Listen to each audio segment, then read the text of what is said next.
పందులు దోమలు దుర్వాసన భరించలేకపోతున్నామని స్థానికుల ఆవేదన.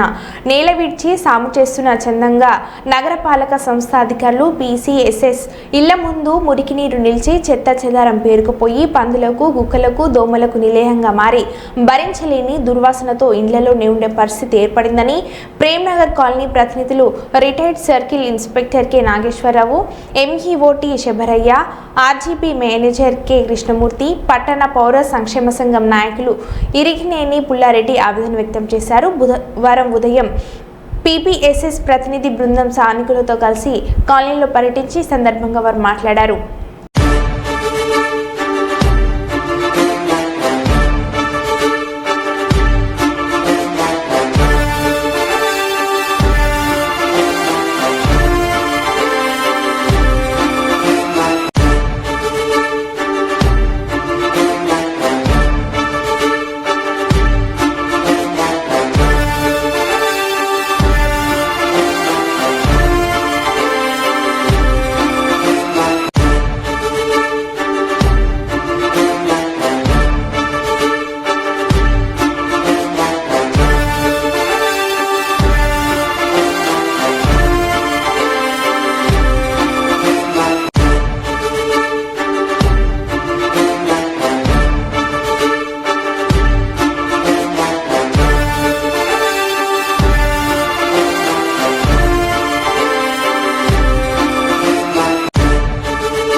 మేము గతంలో చాలా రోజుల నుంచి ఇప్పుడు నేను ఇక్కడ 10 సంవత్సరాల నుంచి ఇక్కడ నివాసం ఉంటున్నాను. గతంలో ఎన్నిసార్లు చెప్పినా కొంతవరకు క్లీన్ చేసేవాళ్ళు కానీ పూర్తిగా దీనికి నివారణ చేయలేదు. తర్వాత ఈ కాలువ వల్ల ఈ మురికి నీళ్లు ఇక్కడ చెత్త చెదారం అయితే చుట్టుపక్కల అంతా వచ్చి చెత్త ఇక్కడ వేసిపోతున్నారు. దాన్ని మేము ఎంత నివారించే ప్రయత్నం చేసినా మాతో కావడం లేదు.